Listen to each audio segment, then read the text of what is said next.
আসসালামু আলাইকুম প্রিয় শিক্ষার্থীরা। আজকে আমি তোমাদের সাথে তৃতীয় শ্রেণীর হিন্দু ধর্ম শিক্ষা বইয়ের তৃতীয় অধ্যায়ে সবগুলো পরিচ্ছেদ নিয়ে আলোচনা করব। প্রথম পরিচ্ছেদের অনুশীলনী শূন্যস্থান বামডানের উত্তরগুলো আমি বলছি। আমার কাছে বই নেই, তোমরা উত্তরগুলো বইতে দাগিয়ে নাও। শূন্যস্থান পূরণ 1 নাম্বার, মানুষ ড্যাশ হয়ে বসবাস করে, উত্তরটি হবে সমাজবদ্ধ। ড্যাশ হলো সত্য কথা বলা, উত্তরটি হবে সত্যবাদিতা। ড্যাশ হলো আমরা প্রতিদিন ড্যাশ কাজ করে থাকি, উত্তর হবে নানান। বামডানটার উত্তরটা হবে নৈতিক ও মানবিক বৈশিষ্ট্য নিয়ে সৃষ্টি হয় মানবতা। সমাজে বসবাসের জন্য কিছু নিয়মনীতি পালন করতে হয়। পরের উপকার করাই হলো পরোপকার। সঠিক উত্তরের পাশে টিক চিহ্ন দাও। মানুষের প্রধান গুণ হচ্ছে মানবিকতা। সততা একটি মানবিক গুণ। একে অন্যকে শ্রদ্ধা করা হলো পারস্পরিক শ্রদ্ধাবোধ। এবার আসলে সংক্ষিপ্ত প্রশ্নগুলো পড়ি। 1. মানুষ কিভাবে বসবাস করে? উত্তর, মানুষ সমাজবদ্ধ হয়ে বসবাস করে। 2. সত্যবাদিতা কী? উত্তর, সত্যবাদিতা মানে হচ্ছে সত্য কথা বলা। এবার আসো বড় প্রশ্নে। মানুষের প্রধান গুণ মানবিকতা ব্যাখ্যা করো। উত্তর, মানুষ সমাজে বসবাসের জন্য কিছু নিয়ম নীতি পালন করে, সুখে দুঃখে একে অপরের পাশে থাকে, একে অন্যকে সহযোগিতা করে, ন্যায় অন্যায় ভালো মন্দ বিচার করে সততা প্রতিষ্ঠা করে। এভাবে কিছু নৈতিক ও মানবিক বৈশিষ্ট্য নিয়ে সৃষ্টি হয় মানবিকতা। স্নেহ, ভালোবাসা, মায়া, মমতা, সততা, সত্যবাদিতা ইত্যাদি এরূপ কিছু নৈতিক ও মানবিক গুণ। এরূপ গুণ কেবল মানুষের মধ্যেই থাকে, এ কারণেই বলা হয় মানুষের প্রধান গুণ মানবিকতা। 2 নাম্বার, ভালো কাজ ও মন্দ কাজ বলতে কী বোঝো? আলোচনা করো। উত্তর, যে কাজগুলো সবার জন্য মঙ্গলজনক তা ভালো কাজ। যেমন সত্য কথা বলা, অন্যের বিপদে সাহায্য করা, সৎপথে চলা, পরোপকার করা, সহমর্মিতা দেখানো ইত্যাদি। আবার যে কাজগুলো সবার জন্য ক্ষতিকর তা মন্দ কাজ। যেমন মিথ্যা কথা বলা, মানুষকে ঘৃণা করা, বড়দের শ্রদ্ধা না করা ইত্যাদি। তাই কোন কাজটি ভালো কোন কাজটি মন্দ তা আমাদের জানা উচিত। এবার আসো তৃতীয় অধ্যায়ের দ্বিতীয় পরিচ্ছেদ পরোপকারে। দ্বিতীয় পরিচ্ছেদ সঠিক উত্তর শূন্যস্থানগুলো বলছি, যেহেতু আমার কাছে বই নেই তোমরা বইয়ে উত্তরগুলো দাগিয়ে ফেলো বা লিখে ফেলো। শূন্যস্থান পূরণ করো। দ্বিতীয় পাণ্ডব ছিলেন ভীম। কৌরবেরা ড্যাশ ভাই ছিল? কৌরবেরা 100 ভাই ছিল। পরোপকারী ভীমের জন্য একটি ড্যাশ রক্ষা পেল নগর। বামডানের উত্তরগুলো দাগাও। পরোপকারী মানুষ সবসময় অন্যের কথা ভাবেন। আমাদের সমাজে অনেক পরোপকারী আছেন। ভীম প্রবল শক্তির অধিকারী ছিলেন। মা কুন্তী সহ পঞ্চপাণ্ডব যতুগৃহে ছিলেন। পঞ্চপাণ্ডবের দ্বিতীয় পাণ্ডব ছিল ভীম। এবারে সঠিক উত্তর, ভীম কততম পাণ্ডব? উত্তর হবে দ্বিতীয়। ভীমের মায়ের নাম কি? উত্তর হবে কুন্তী। নগরীর নাম কি ছিল? উত্তর হবে একচক্রা। কে বক্রাক্ষসকে বধ করেন? উত্তর হবে ভীম। এবার আছো সংক্ষিপ্ত প্রশ্নে। আসো। 1. ভীম কেমন ছিলেন? উত্তর, মহাভারতের পঞ্চপাণ্ডবের দ্বিতীয় পাণ্ডব ছিলেন ভীম। তিনি প্রবল শক্তির অধিকারী ছিলেন। 2. বক্রাক্ষস কোথায় বাস করত? উত্তর, একচক্রা নগরীর একদিকে একটি বন আছে, সেই বনে এক বক্রাক্ষস বাস করত। 3. কৌরব ও পাণ্ডবদের মধ্যে কেমন সম্পর্ক ছিল? উত্তর, কৌরব ও পাণ্ডবদের মধ্যে ভীষণ শত্রুতামূলক সম্পর্ক ছিল। রাজ্য নিয়ে দ্বন্দ্বের কারণে কৌরবরা সবসময় পাণ্ডবদের হিংসা করত। 4. পাণ্ডবেরা কত ভাই ছিল? উত্তর, পাণ্ডবেরা 5 ভাই ছিল। এবার আসো বড় প্রশ্নে। 1. পরোপকার একটি মানবিক গুণ, ব্যাখ্যা করো। উত্তর, পরোপকার বলতে বোঝায় নিজের কথা না ভেবে অন্যের উপকার করা। তাই পরোপকারী মানুষ সবসময় অন্যের কথা ভেবে থাকেন, অন্যের মঙ্গলের জন্য কাজ করেন, নিজের জন্য ভাবেন না, নিজের কাজের বিনিময়ে কিছু আশাও করেন না। অন্য মানুষের মঙ্গল করেই তারা খুশি থাকেন। তাই বলা যায় পরোপকার একটি মানবিক গুণ। 2. বক্রাক্ষস সম্পর্কে 4টি বাক্য লিখো। বক্রাক্ষস সম্পর্কে 4টি বাক্য হলো: 1. বক্রাক্ষস একচক্রা নগরীর একটি বনে বাস করত। 2. প্রতিদিন তাকে খেতে দিতে হতো। 3. খাবার হিসেবে সে একটি মানুষ, 2টি মহিষ ও প্রচুর ভাত খেত। 4. ভীমের আক্রমণে বক্রাকুষ্ঠী মারা যায়।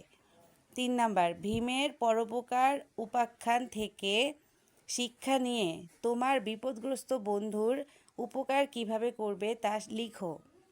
উত্তর, ভীমের পরোপকার উপাখ্যান থেকে শিক্ষা নিয়ে আমার বিপদগ্রস্ত বন্ধুর উপকার বিভিন্নভাবে করতে পারি।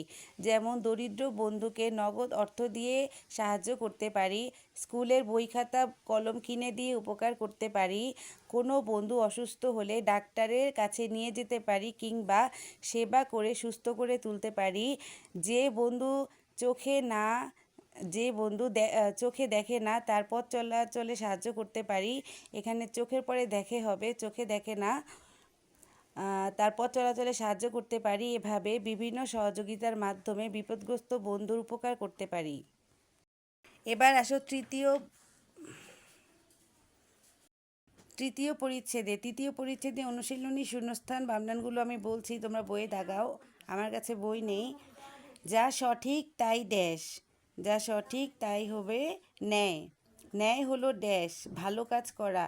অনেক দিন আগে ড্যাশ নামে এক রাজ্য ছিল, হস্তিনাপুর। ধৃতরাষ্ট্রের 100 পুত্র, একজন ড্যাশ ছিল, কন্যা। বামনান মিলাও। ন্যায় মূল্যবোধের একটি গুরুত্বপূর্ণ বিষয়, যা ঠিক নয় তাই অন্যায়।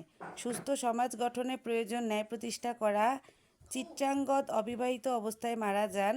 ধৃতরাষ্ট্র বড় কিন্তু জন্মান্ধ ছিলেন। সঠিক উত্তর, নৈতিক মূল্যবোধ প্রয়োজন। রাজা শান্তনুর কয়জন পুত্র ছিল? 3। বিচিত্র বীর্যের কয়জন পুত্র ছিল? 2। কৌরবরা কেমন ছিল? লোভী। এবার আসো সংক্ষিপ্ত প্রশ্নে। ন্যায় প্রতিষ্ঠার জন্য কিসের প্রয়োজন? উত্তর, ন্যায় প্রতিষ্ঠার জন্য নৈতিক শিক্ষা একান্ত প্রয়োজন। রাজা শান্তনু কোন রাজ্যের রাজা ছিলেন? উত্তর, রাজা শান্তনু হস্তিনাপুর রাজ্যের রাজা ছিলেন। বড় প্রশ্ন 1, ন্যায়ের গুরুত্ব আলোচনা করো। উত্তর, ন্যায় মূল্যবোধের একটি গুরুত্বপূর্ণ বিষয়। সুষ্ঠু সমাজ গঠনে প্রয়োজন ন্যায় প্রতিষ্ঠা করা। সমাজে ন্যায় প্রতিষ্ঠার মাধ্যমে ধর্মীয় মূল্যবোধ অর্জন করা যায়, ভালো মন্দ বিচার করা যায়, সত্য মিথ্যা উচিত অনুচিতের পার্থক্য করা যায়, কল্যাণ অকল্যাণ পাপ পুণ্য বোঝা যায়। তাই ন্যায়ের গুরুত্ব অপরিসীম। এবার 2 নাম্বার বড় প্রশ্ন, কুরুক্ষেত্র যুদ্ধের কারণ বর্ণনা করো। উত্তর, কৌরব ও পাণ্ডবদের মাঝে যে ধর্মযুদ্ধ হয় তাই কুরুক্ষেত্রের যুদ্ধ। কৌরবরা ছিল লোভী ও স্বার্থপর, তারা সম্পূর্ণ রাজ্য নিতে চেয়েছিল, তবে ন্যায়পরায়ণ পাণ্ডবরা তা মেনে নেয়নি। তাই কৌরব ও পাণ্ডবদের মাঝে রাজ্যের অধিকার নিয়ে বিবাদ হয়। এই বিবাদই ছিল কুরুক্ষেত্র যুদ্ধের মূল কারণ। 3 নাম্বার বড় প্রশ্ন, উন্নত জাতি গঠনে ধর্মীয় ও নৈতিক মূল্যবোধ কেন প্রয়োজন? কেন ব্যাখ্যা করো। উত্তর, ধর্মীয় ও নৈতিক মূল্যবোধের মাধ্যমে সমাজে কোনটি ভালো কোনটি মন্দ তা বিচার করা যায়, সত্য মিথ্যা উচিত অনুচিতের পার্থক্য করা যায়, কল্যাণ অকল্যাণ পাপ পুণ্য বুঝতে পারা যায়, দোষগুণের পার্থক্য বিচার করা যায়, দোষগুণের পার্থক্য করা যায়। পাশাপাশি এরূপ মূল্যবোধ উন্নত পরিবার ও জাতি গঠনে সহায়ক, তাই বলা যায় উন্নত জাতি গঠনে ধর্মীয় ও নৈতিক মূল্যবোধের একান্ত প্রয়োজন। এবার আসো চতুর্থ পরিচ্ছেদ, তৃতীয় অধ্যায়ের চতুর্থ পরিচ্ছেদ। অনুশীলনী শূন্যস্থানগুলো লেখো। আমাদের অনেক বন্ধু ড্যাশ দেখতে পায় না। উত্তর হবে চোখে।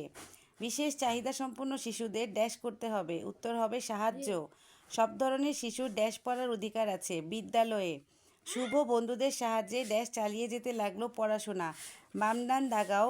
বিশেষ চাহিদা সম্পন্ন শিশুদের সাহায্য করতে হবে। অনেকে কানে শুনতে পায় না, অনেকে কথা বলতে পারে না।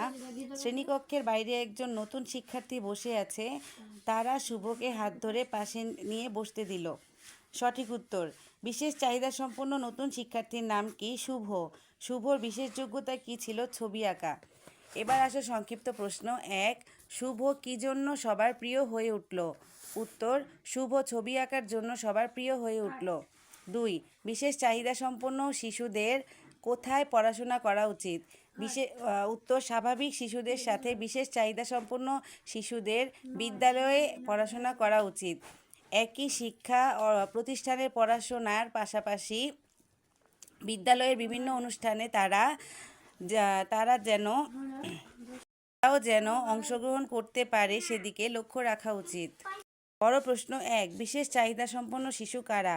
উত্তর, আমাদের সমাজে এমন অনেক শিশু আছে যাদের কেউ চোখে দেখতে পায় না, কেউ আবার কানে শুনতে পায় না, অনেকে কথা বলতে পারে না, অনেকে হাঁটতে পারে না।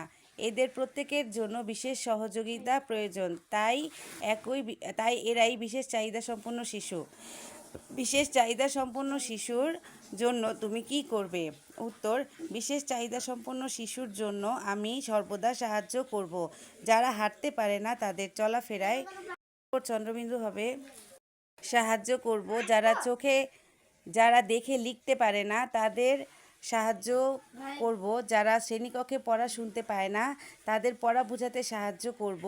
এভাবে আমি সবসময় বিশেষ চাহিদা সম্পন্ন শিশুদের পাশে দাঁড়াবো। 3। শুভর মতো জাতীয় পুরস্কার পেলে তুমি কি করবে? উত্তর, জাতীয় পুরস্কার পাওয়া প্রত্যেকের জন্য গৌরবের বিষয়।